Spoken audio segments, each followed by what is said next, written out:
This is Ralph Irvin in the UCLA football office, where there's a noticeable lack of UCLA coaches in the offices. Well, that's because they're busy out of the office. We're here with UCLA's Director of On-Campus Recruiting, Angus McLaurin.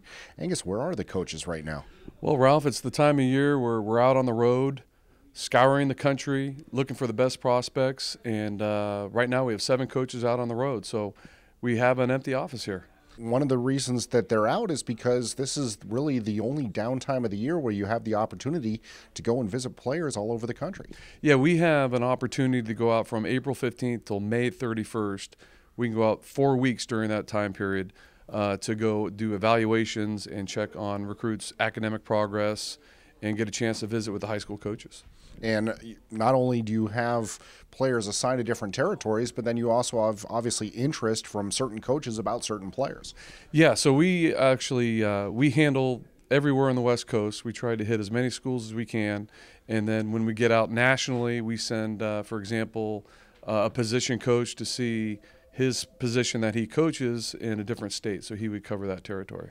Now, one thing that is interesting is there's actually rules that say how many people you can have out and how many people you can have actively recruiting. Right, so we can have 7 guys out on one day.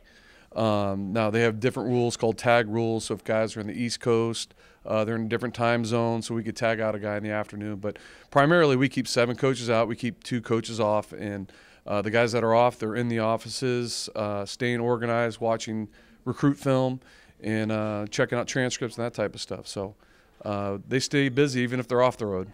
And one thing, I mean, you talk about this is a national process because this is the time of year where you can afford the time to travel across the country. This is it. I mean, we have obviously a list of guys that we're very interested in, and especially with a national recruit, this is the time to see them because of time, like you mentioned.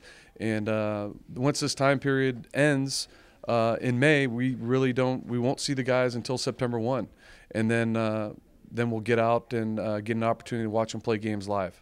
Well, and of course, this is also showing that football may be a fall sport, but for here in the office, for the players in the weight room, it is year-round. Well, it's year-round. It's exciting. It's lots of fun, and recruiting is a big part of what we do here at UCLA, and we're excited. All right, Angus, thanks for the time. Thanks, Ralph. Of course, you can follow the UCLA football team throughout the offseason every Friday right here at UCLABruins.com.